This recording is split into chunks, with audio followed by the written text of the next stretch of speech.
surge a Globo na sua vida? Como foram todas essas fases? Durou 10 anos, né? 10 anos. O que você começou fazendo? Que você saiu de lá, você estava fazendo o quê? Conta um pouquinho dessa história sua dentro da Globo. Eu comecei o processo que eu acho que tem até hoje do estagiar da Globo, que é um processo muito legal, absurdamente difícil. Eu não sei se ainda hoje é tão difícil quanto era na minha época, era muito difícil. Eu lembro que eu cheguei a fazer um teste para o esporte interativo antes, passei, mas nunca me chamaram, aquelas loucuras, né? E aí, logo depois, me chamaram pro da Globo. E o da Globo, o estagiário, ele é um processo que envolve não só o esporte. Você tá ali com galera que tá querendo outros lugares também, né? A gente fala cidade, dia a dia ali, enfim. Até a galera do entretenimento, que vai lá pro Estúdios Globo. Então, é muito legal, porque é uma galera mesmo, é muita gente concorrendo. E eram várias etapas. Então, etapa de redação, etapa de criar um vídeo, etapa de... brabo, viu, meu irmão? Eu não dormia, eu mal comia, eu entrei num negócio de que eu vou passar, eu vou conseguir. Isso é que ano? Isso foi 2013. 2013. Nossa. E aí eu falei, não, vai dar bom, não tem como. Eu só via um caminho pra mim, que eu tem que dar certo isso aqui, meu filho, tem que dar certo. E eu entrei até na mesma turma, minha turma foi a mesma do Paulinho, do Igor Rodrigues. A gente entrou juntos na Globo. Na Cazé hoje, ele. Isso, o Igor tá na Cazé. E do Benevenuti, que tá... Acho que ele apresenta... Tá na área, talvez. Ele tá lá ainda. Tá lá ainda, acho que tá. Na área. Eu fui da turma deles dois. E entramos juntos. Então, passei por esse processo. Fui pro ge.com. Comecei no ge.com, na realidade.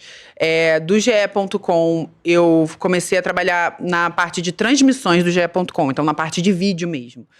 Fiz edição, aí fui pra essa parte de vídeo, fiquei no Switcher, porque o ge.com já tinha transmissões, né? Isso que a galera faz agora na internet. Nossa, que novo. Não é, viu, gente? ge.com já fazia muito tempo. Transmitiu o Champions já. Transmitiu o Champions, aí tinha o Cartola, que era um programa, enfim. Foi muito legal, então aprendi muito. E comecei a ir pra rua, produzir, né? Reportagens, matéria, que isso era meu tesão, assim, de poder estar ali, vendo a coisa acontecer. Os repórteres, né, que eu sempre achei, nossa, incríveis. O Tino Marcos, nossa. o Eric Faria. Então, vendo essa galera, Fernanda Gentil, que já estava lá na época, eu vendo essa galera ali, trabalhando, eu ficava assim, meu Deus, eu tô tendo esse privilégio. Então, pra mim, aquilo era uma aula, assim. Aí você vai tentando sugar o máximo que você pode. E aí, na Globo, as coisas aconteceram muito rápido. Eu fui contratada, fiquei 1 ano e meio como contratada. O meu ex-marido foi chamado para ser repórter, para ser correspondente na Rússia, né? Teve a Copa do Mundo da Rússia, e eu fui junto, e aí eu fui demitida. Porque eu tava muito pouco tempo. Fui. Eu tava muito pouco tempo na Globo. E aí, na época, já era o Renato Ribeiro, o diretor. O Renato, conversou comigo, eu achei super... ele estava corretíssimo até, né? Porque ele falou, Rê, você tem 1 ano e meio de contratada, como é que eu te mando como correspondente? Sendo que existem várias pessoas aqui com esse sonho, esse desejo, e na Globo a gente tem essa expectativa, né? As pessoas têm essa expectativa em relação à carreira delas, muitas pessoas aqui.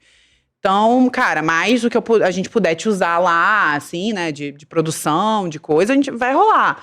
Quando você voltar, a sua vaga vai estar aqui. O seu emprego estará aqui da mesma maneira. Então, foi um papo super sincero, direto. O Renato foi ótimo. Ali você foi muito mais por uma escolha pessoal do que mais profissional. Uhum. Fui por uma escolha pessoal. Resolvi fazer um canal no YouTube. Aí, o Globo, que é o jornal do Rio de Janeiro, comprou o meu canal no YouTube. Migrei para o canal no YouTube deles. Comecei a ter um vlog dentro do Globo, do jornal, no site deles. E falando sobre a Rússia, sobre o meu olhar, né, da cultura russa, sobre, enfim, esporte, sobre tudo.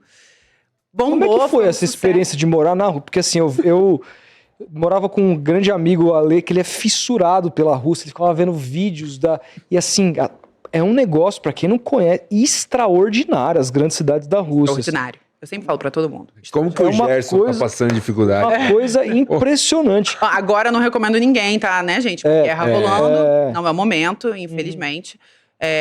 Mas a Rússia é um país fantástico. Quando eu falo a Rússia, não é o Putin. Pelo amor de Deus, vamos deixar isso bem claro aqui.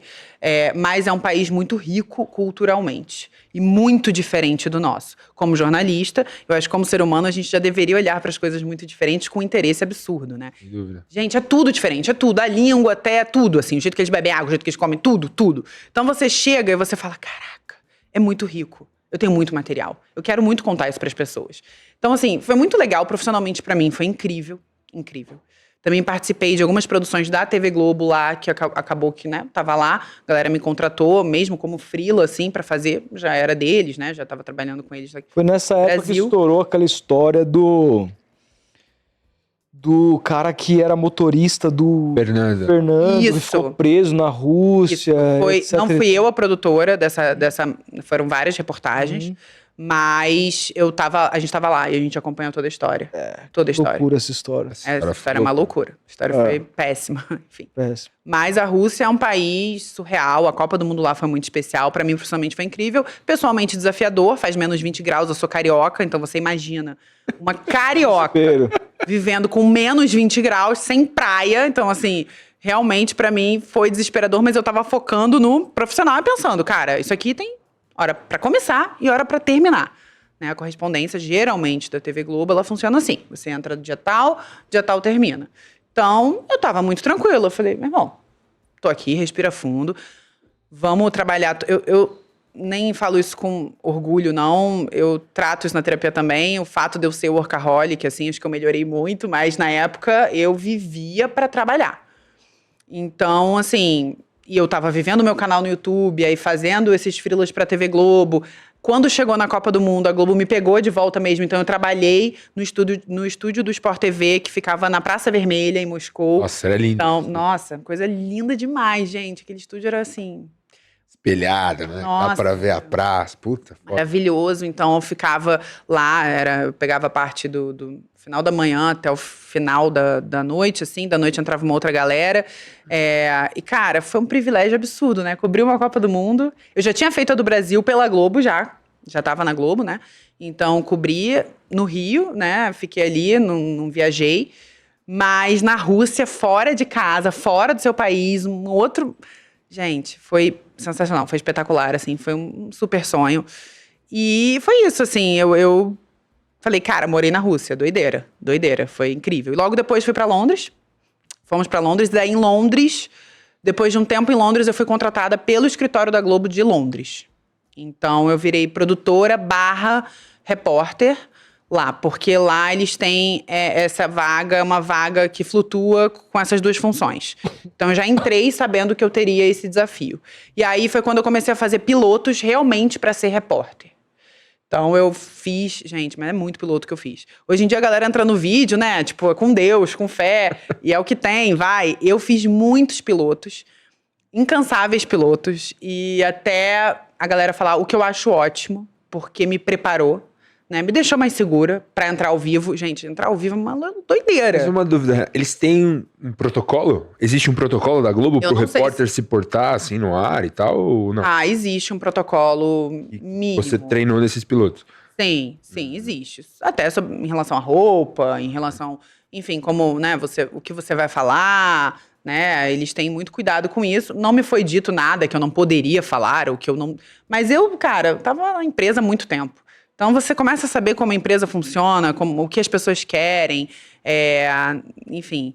Então, durante muito tempo, eu fui uma ótima, né? Eu sempre falo uma expressão horrorosa que a gente usa, né? Eu sempre fui uma boa menina. Então, a boa menina é aquela que fala o que você quer ouvir, que faz o que você quer ver. Tudo. E que aceita tudo, enfim. É a, né, Poliana do mundo cor-de-rosa. Eu sempre era assim, tá tudo mara, gente, tá tudo mara. Hoje em dia eu entendo que essa é uma grande cilada, uma super cilada. Mas eu não me sentia assim na Globo. Isso eu só citei mesmo como um caso porque já era natural meu. Eu acho que eu já tinha incorporado aquele personagem que ia falar daquele jeito. E aos poucos eu entendi que eu poderia ir me soltando. Falei, cara, deixa eu começar desse jeito aqui. Mais séria, falando de boas. Aos poucos eu vou entendendo que talvez eu possa ser mais eu. Colocar a minha identidade e a minha personalidade, que é o que vai alguém olhar, parar na frente da TV e vai falar, cara, essa é a Renata. Essa é a voz da Renata. Porque eu queria isso. Eu falei, pô, eu vou ser mais uma? Repórter é meio isso, né? Muita gente, uma galera. Então, muita gente não sabe quem é um repórter. Você até, nossa, qual é o nome dessa pessoa? Eu falei, pô, não, mas eu quero botar a minha cara nas coisas. A informação eu quero que saia do meu jeito. Porque, pô, peraí, eu estudei, sabe? Eu me garanto, eu gosto de quem eu sou mulherão da porra, então quero falar do meu jeito. Vamos ver se cola. E foi colando, e foi dando certo. E aí eu comecei também a fazer reportagens pro entretenimento. Então entrei na Ana Maria Braga, fiz o Mais Você algumas vezes, ela adora, a Ana maravilhosa, pessoal todo ali. E daí pude dar uma brincada ali no entretenimento, e daí fui me descobrindo, aí fui fazendo reportagem, e o negócio foi andando. Nessa época você não estava muito focado tanto no esporte, era mais uma parte de entretenimento mesmo. Ligada com esporte ainda, mas a visão de entretenimento mesmo, que já é o que a gente faz na rede social, né? Sim. O entretenimento da Globo, ele puxava mais pra isso. E eu achava mesmo a minha cara, eu falei, gente, isso é a minha cara. Então, fechou. E aí, continuei, fazia muito pro Sport TV, entrava ao vivo às vezes 6 vezes no Sport TV, se tinha alguma coisa, uma notícia muito importante. Fiz a chegada do Messi no PSG, enfim. E aí, fui morar em Paris também. Aí, fiquei em Paris 1 ano e pouquinho, acho que 1 ano certo, 1 ano e pouquinho. E aí, eu tinha um gap de contrato da Globo. Entre Globo, era assim, Copa do Catar, né? Foi aquela data louca, novembro, dezembro. E meu contrato com a Globo terminava em outubro. E eu voltaria pra Globo só em janeiro. Eu falei, putz, me lasquei. Eu vou ficar fazendo o quê na Copa do Mundo? Tomei no cu. E aí eu cheguei a conversar com a Globo, falei com o meu chefe, na época o Gustavo Maria, que eu adoro. Falei, cara, Gustavo, o que eu vou fazer, Gustavo? Não vou fazer nada na Copa? Ele, pode voltar pro Brasil e fazer alguma coisa aqui. Pro Brasil, tô em Paris, do lado do Catar ali, ó. Catar. Ele, mas não pode, a lista tá fechada, não tem como, essa coisa da lista, né? Inclusive vaza, página de fofoca, uma doideira. Quando sai a lista da Globo, de quem vai pras coberturas. E aí eu falei, então não sei, vou pensar. E aí foi a hora que eu fui trabalhar com o Ronaldo.